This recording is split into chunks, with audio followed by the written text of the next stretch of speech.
오늘 성경을 통해서 말씀하신 하나님이라는 말씀으로 은혜를 나눌까 합니다.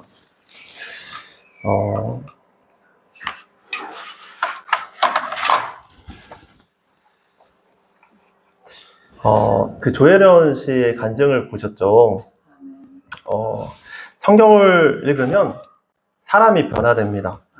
조혜련 씨도 오랫동안 예수님을 알지 못하고 이방 종교를 믿고 방황했던 사람이었는데 그 다른 많은 분들의 기도와 또한 성경 말씀을 읽고 묵상함으로 하나님께서 귀하게 축복하셔서 정말 삶이 변화되는 그런 간증의 주인공이 됐음을 믿습니다. 우리 또한 하나님을 믿는다고 하는데 우리가 또 하나님 안에서 하나님 믿을 때 우리 그 하나님이 주시는 그 축복도 누려야 되잖아요. 그런 의미로 정말 오늘 말씀이 우리 삶에 도전이 되어서 우리 삶이 좀 변화되어지고 정말 하나님의 축복을 다 누리시는 귀한 은혜 시간 되셨으면 좋겠습니다. 오늘은 성경을 왜 읽어야 되는지에 대해서 함께 말씀을 나눌 터인데 사실은 우리가 사는 21세기에는 많은 정보의 홍수들이 넘쳐나는 시대입니다. 그래서 어떤 정보를 찾으려고 하면 손가락 하나면은 다 찾을 수 있는 시대죠. 핸드폰에 이미 다 써 있고요. 어떻게 하면 건강해지는지, 어떻게 하면은 좋은 인간관계를 맺을 수 있는지, 어떻게 하면은 좋은 곳을 갈 수 있는지에 대해서 정보들이 다 넘쳐납니다. 그리고 전 세계 반대쪽에서 일어났던 사건들을 하루가 아니라 그 즉시 인터넷을 통해서 손가락 하나로 볼 수 있는 시대가 바로 우리의 시대인 것이죠. 지난주에 우리가 칠레에서 그 강산 사고가 났었다는 이야기를 들었었잖아요. 근데 그게 2007년도에 있었던 일로 알고 있는데 칠레가 우리나라에서 그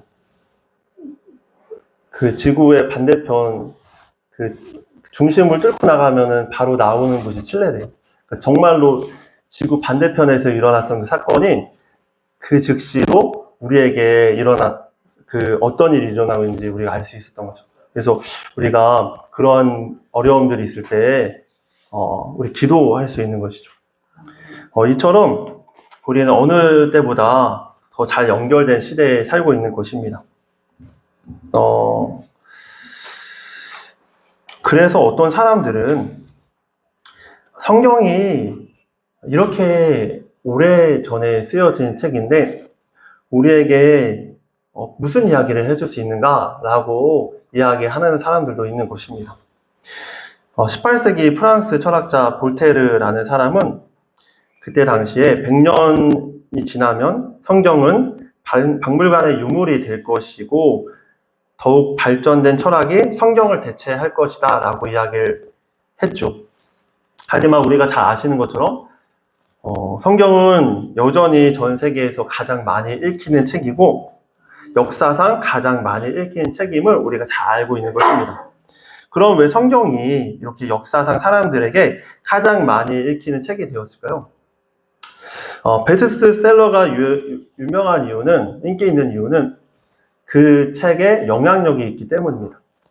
그 책을 읽으면 돈을 많이 벌 수 있을 거라는 확신이 있으니까 베스트셀러가 되는 것이고 그 책을 읽으면 앞서도 조혜련 씨가 말씀하셨던 것처럼 자기가 개발될 것 같아서 그렇게 생각하게 되는 것이고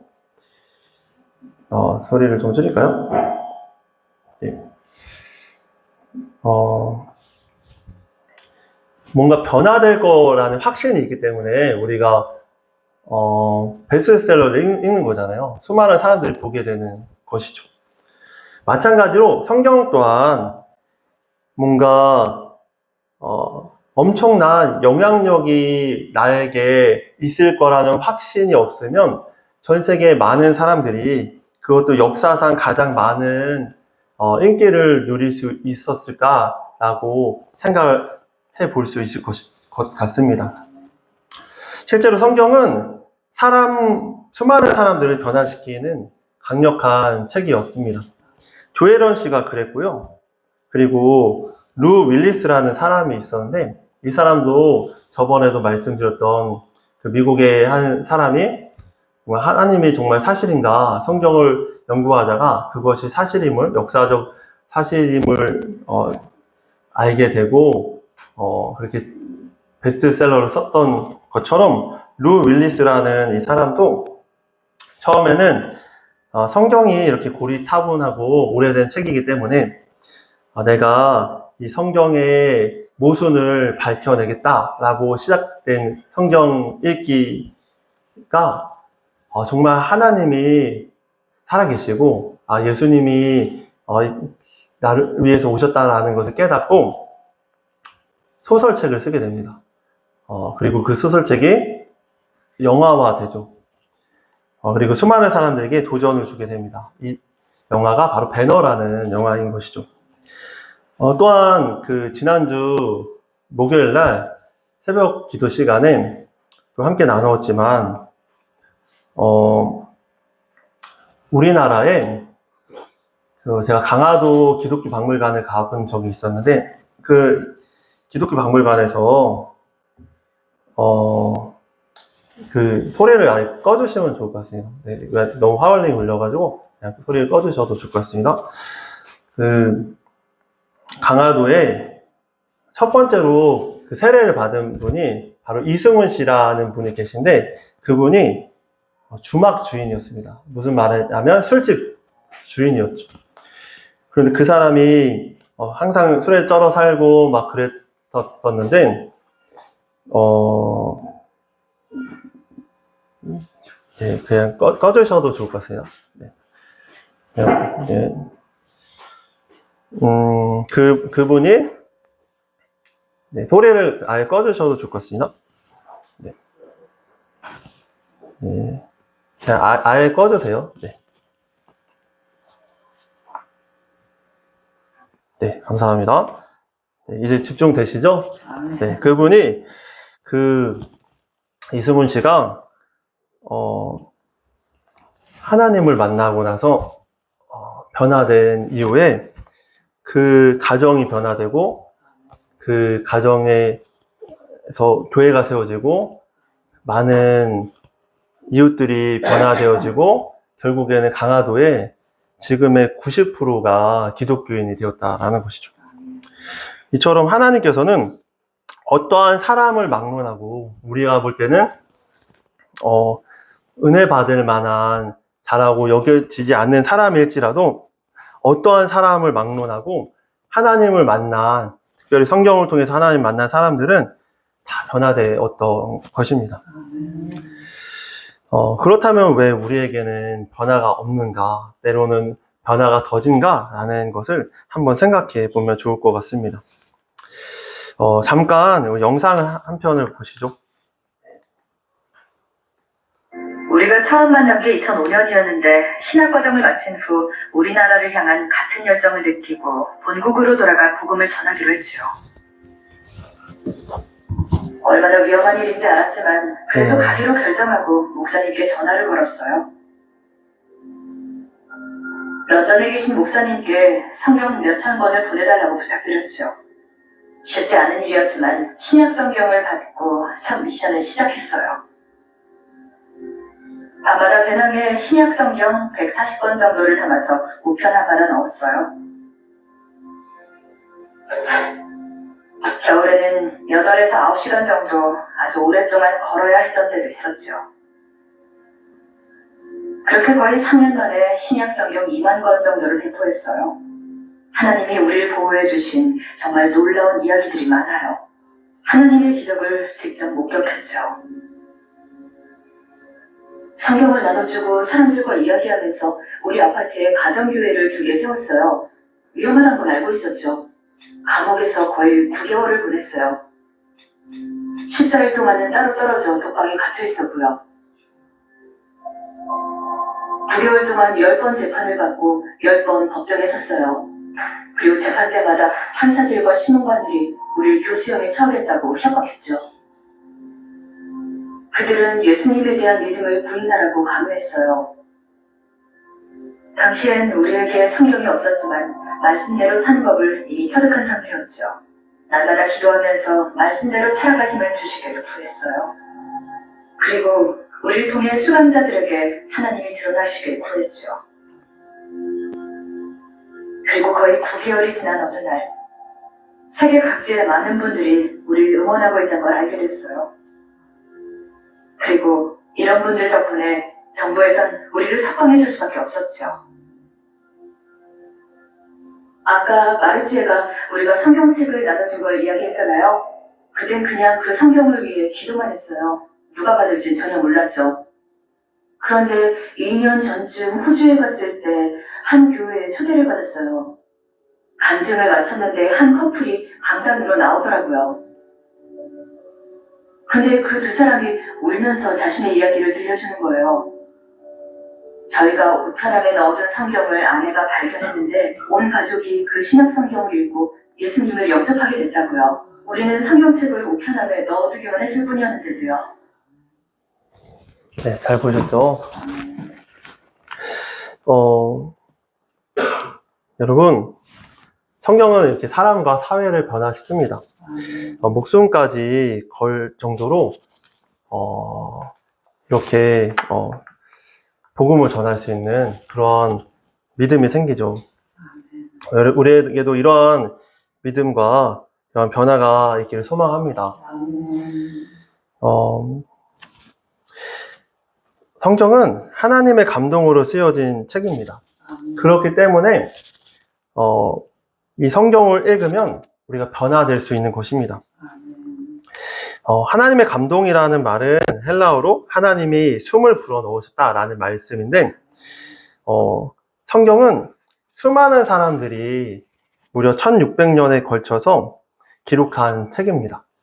그런데도 불구하고 성경은 하나님의 감동으로 쓰여졌다라고 말을 하였죠.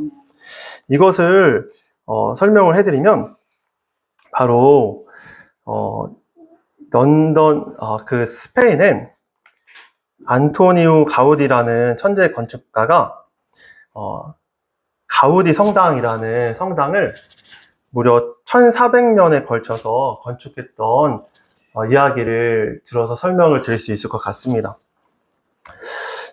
당시 안토니우 가우디는 1882년 1882년도에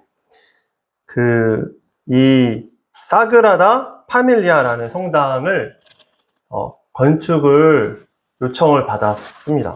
그래서 정말 자신의 영감을 가지고 이 성당을 설계하죠.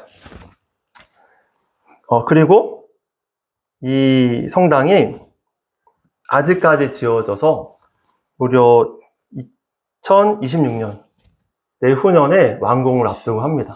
완공을 앞두고 있다고 합니다. 그런데 여러분들 잘 아시는 것처럼 이 성당을 이 건축한 설계한 사람은 안토니 가우디라는 사람이지만 사실은 이 성당을 지었던 많은 사람들은 정말 140년에 걸쳐서 수많은 사람들이 이 성당을 지었겠죠. 마찬가지로 성경 또한 수많은 사람들이 하나님을 영감을 받아서 기록했다라는 것입니다. 지난 시간에 우리는 하나님을 영접하게 되면 하나님께서 그 믿음으로 말미암아 하나님의 은혜로 우리를 하나님의 자녀 삼아 주신다고 약속하셨다고 말씀을 드렸습니다. 그리고 그 하나님의 자녀의 특권은 바로 기도할 수 있는 특권을 주셨다라고 말씀을 하셨죠.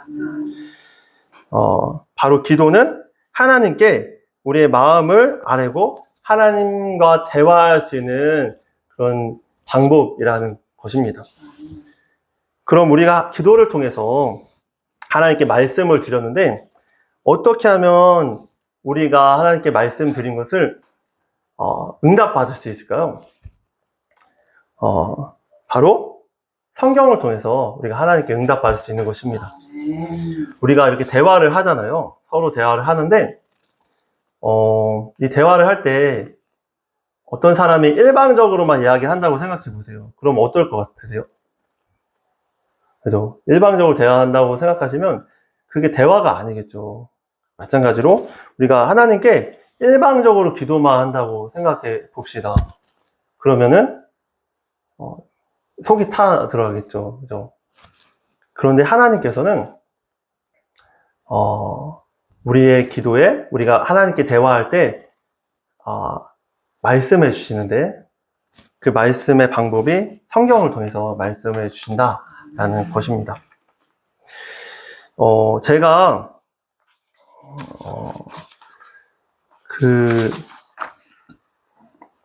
어렸을 때 초등학생 때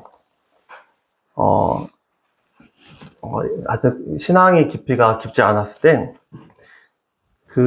되게 하루하루가 힘들었던 때가 있었어요. 그런데 그때 길을 지나가다가 어느 교회에 그 입구에 저희 교회처럼 입구에 묵상집이 이렇게 한 100권 정도 이렇게 쌓여 있는 거예요. 누구든지 가져가세요 이렇게 써 있는 거예요.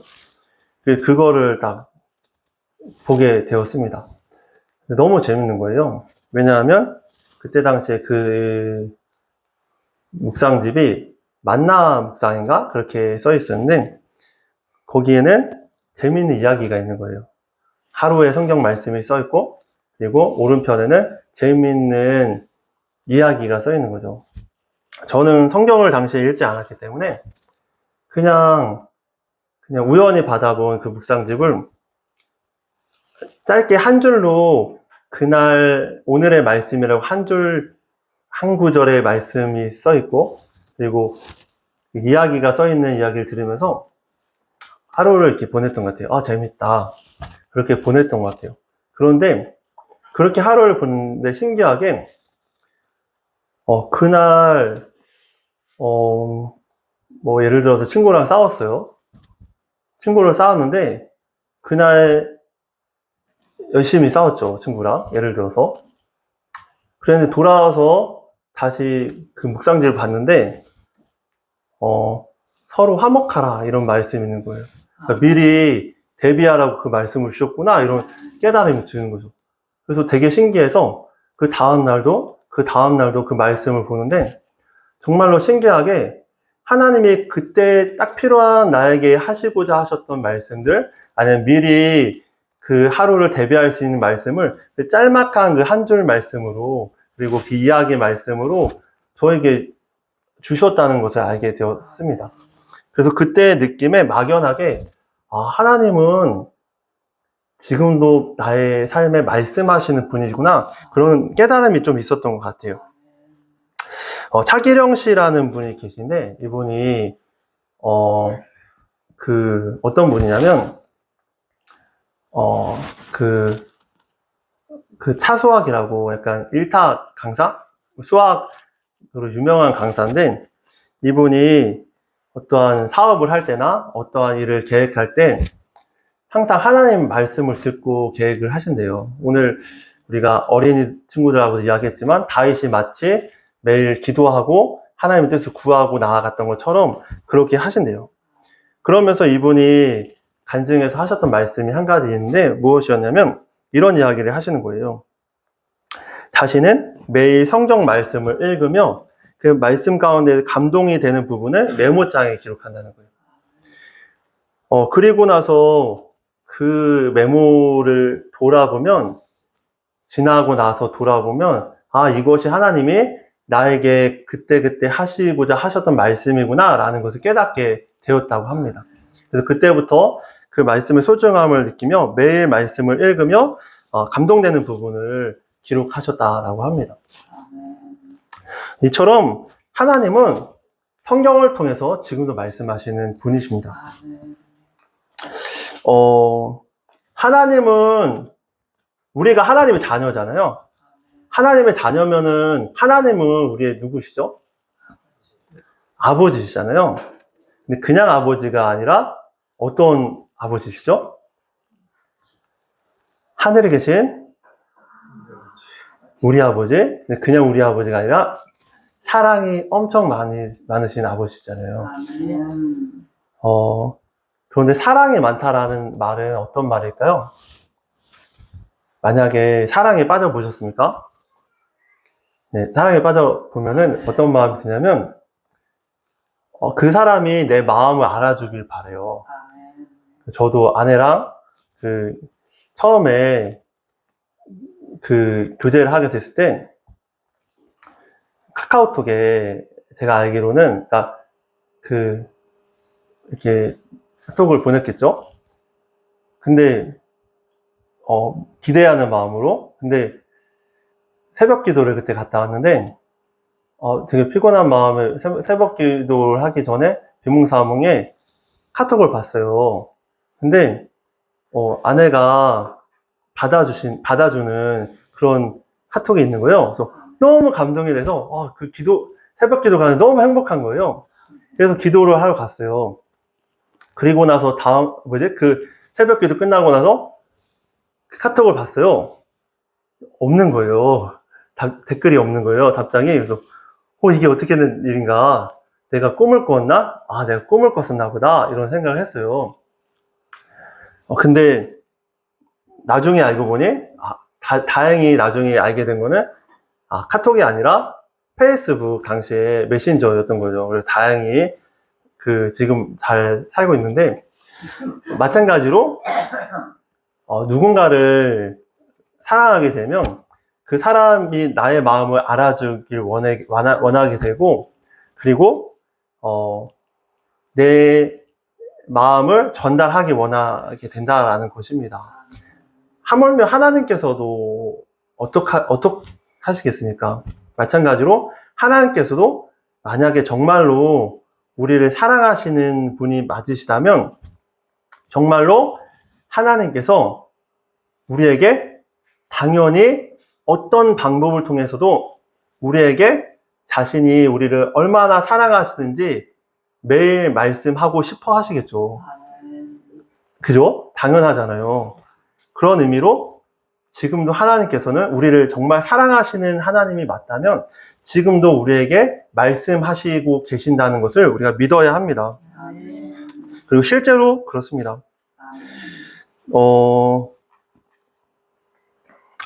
사람들은 왜 하나님은 우리에게 침묵하시는지, 하나님이 정말로 계신다면 왜 직접 나타나시지 않는지 반문합니다.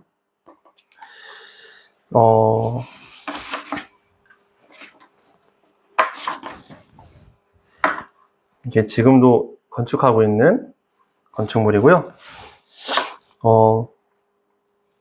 그런데 그거 아십니까?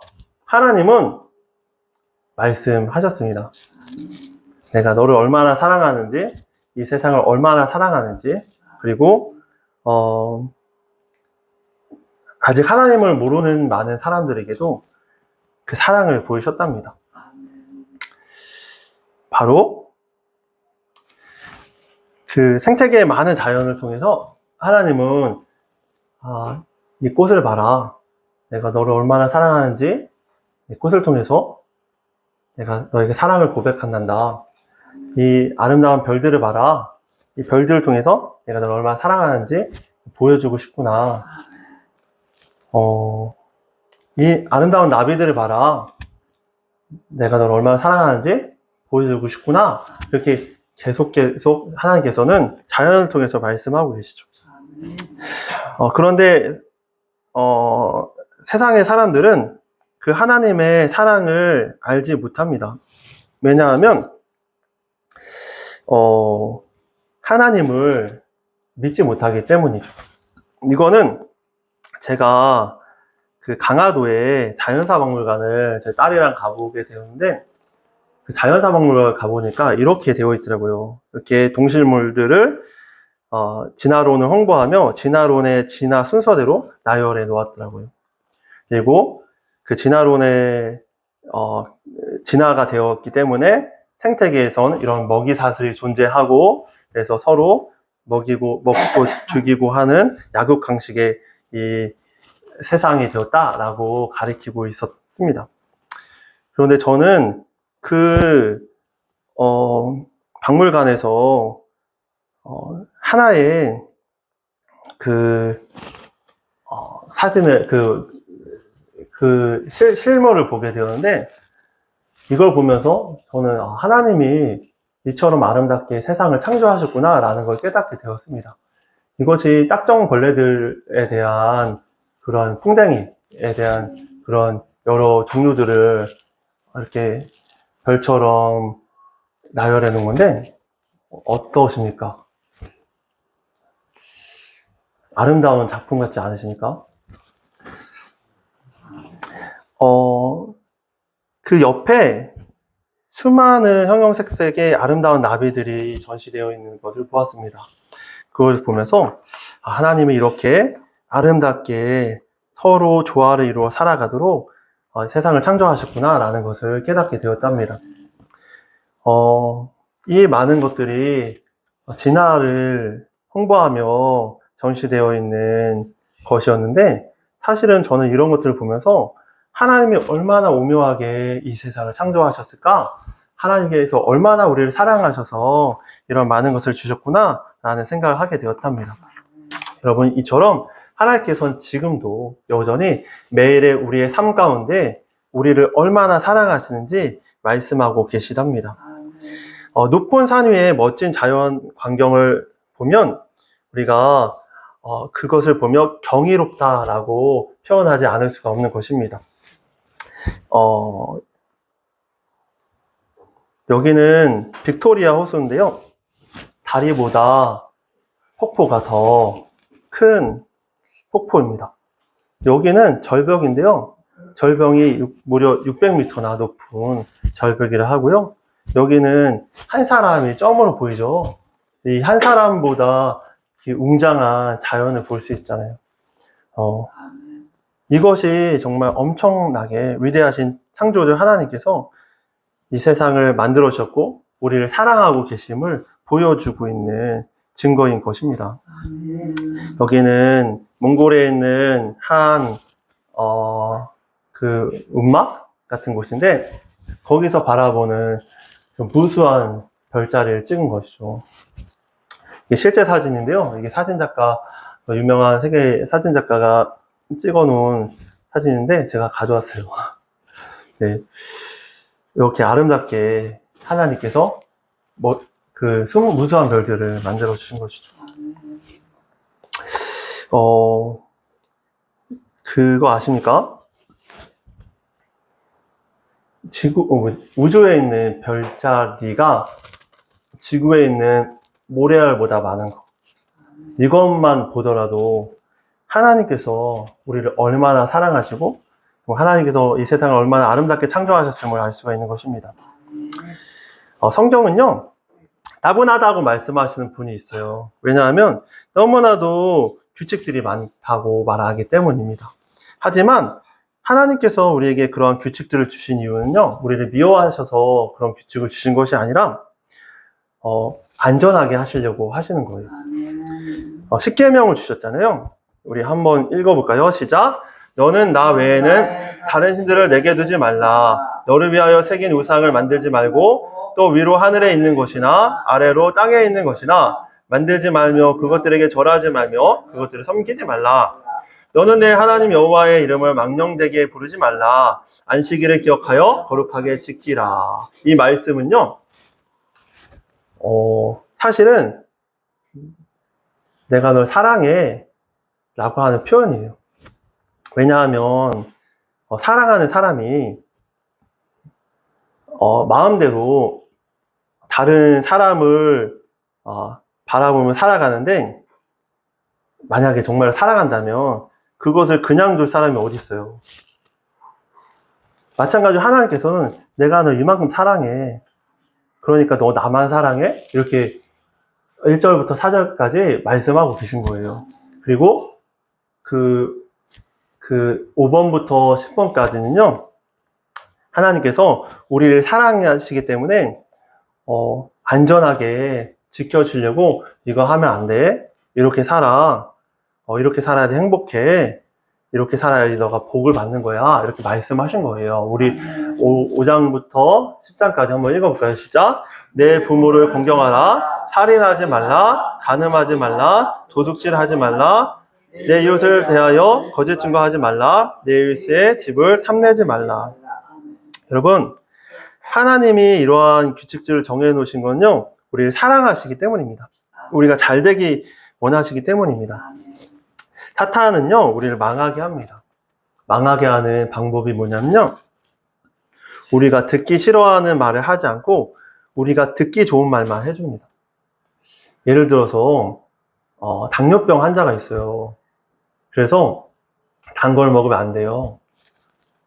그게 살려주는 거잖아요. 너 단 거 먹으면 안 돼. 아빠 단 거 드시면 안 돼요. 이렇게 말하는 게 살려주는 거잖아요. 근데 사탄은요, 먹어. 인생 뭐 있어? 한 번 사는 인생인데 그냥 먹어. 이렇게 말을 하는 거죠. 마치 그냥 보기에는 우리를 너무나도 이해해주고 사랑해주는 것 같지만 사실은 우리를 죽이는 것입니다.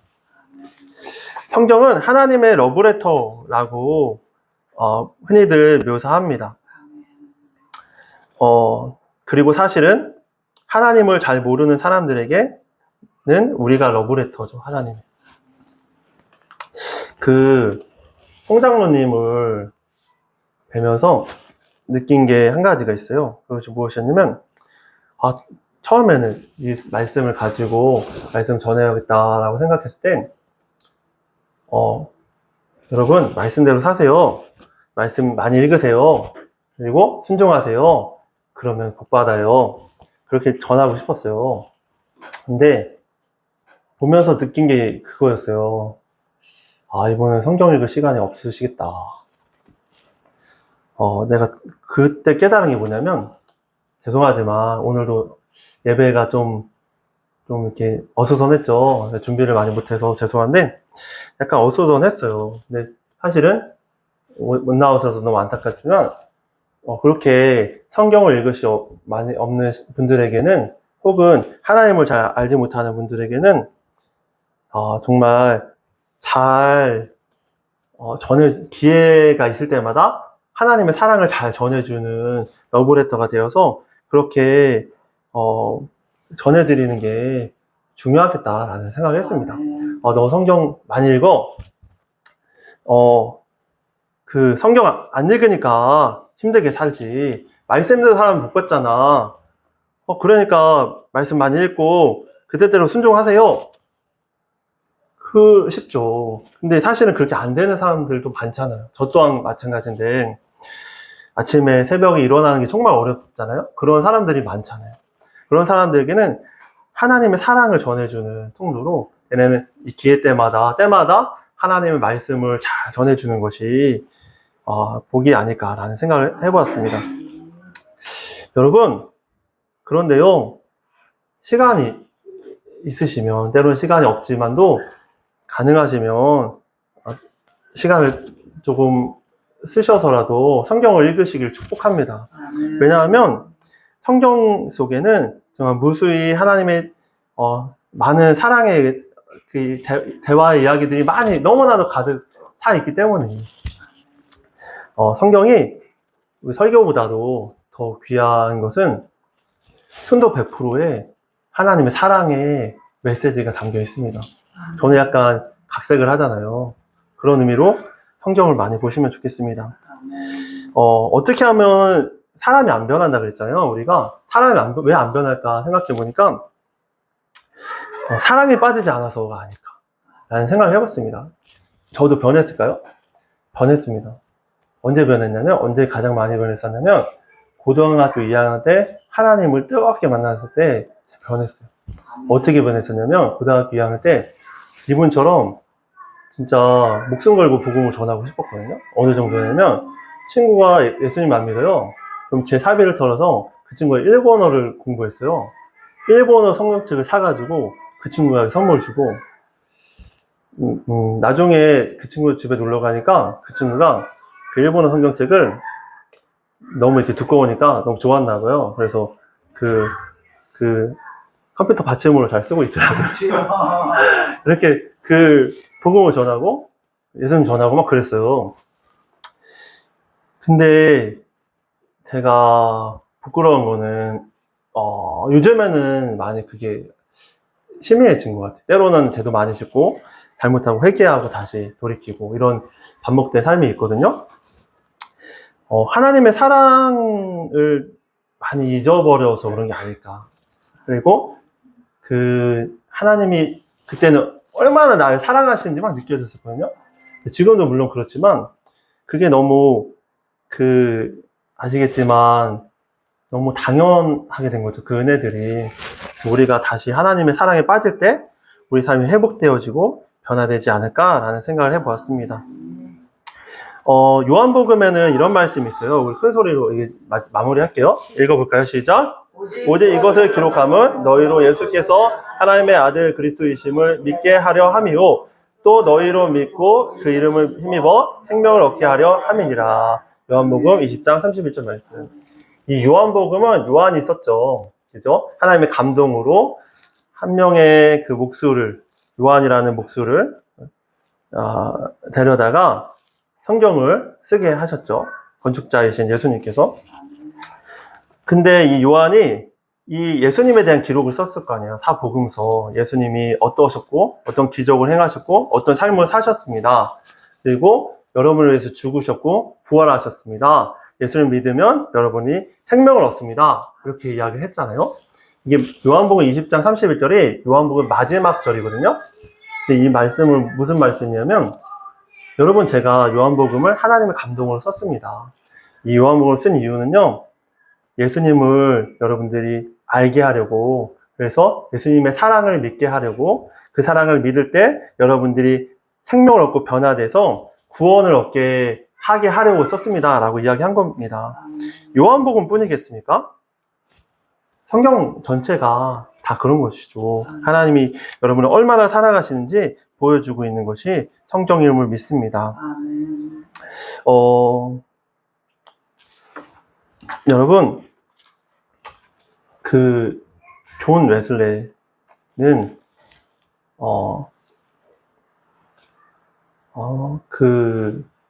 올더스 게이트 거리에서 로마서의 말씀을 듣습니다. 그 말씀이, 머리와 가슴에 부딪혀서, 영국 사회를 변화시키는 위대한 하나님의 사람으로 쓰임을 받습니다. 마틴 루터는요, 저도 약간 그런데 평생을 어떻게 하면은 죄를 짓지 않고 살 것인가 막 이렇게 고민했대요. 왜냐하면은 자신의 죄성으로 자꾸 하나님을 사랑하지만 제약된 길로 가니까. 근데 그때 성경을 펼쳤는데 로마서 말씀을 보게 된 거예요. 그 말씀을 보면서 이 사람이 오직 의인은 믿음으로 말미암아 사는구나 라는 걸 깨닫고, 내가 사는 은혜는 하나님의 사랑으로 말미암아 그분을 믿는 믿음으로 말미암아 내가 사는구나 라는 걸 깨닫고 성경의 사도로, 성경을 온전히 전 세계에 전하는 사도로 변화되어지게 된 것이죠. 여러분, 동일하게 하나님께서도 여러분들에게 말씀하시고 싶은 바가 있으실 줄 믿습니다. 바라기는 그 말씀에 하나님이 짝사랑이 되게 하면 안 되잖아요. 그 말씀에 우리가 듣고 응답하심으로 우리 삶에 하나님께서 주시고자 하는 귀한 축복의 은혜가 우리 모든 분들에게 전해지고 열렸으면 좋겠습니다. 그래서 우리 스스로도, 그리고 우리 가족도, 모든 사람들도 정말 변화되어지는데 하나님의 러브레터로 우리 모두가 쓰임받았으면 좋겠습니다.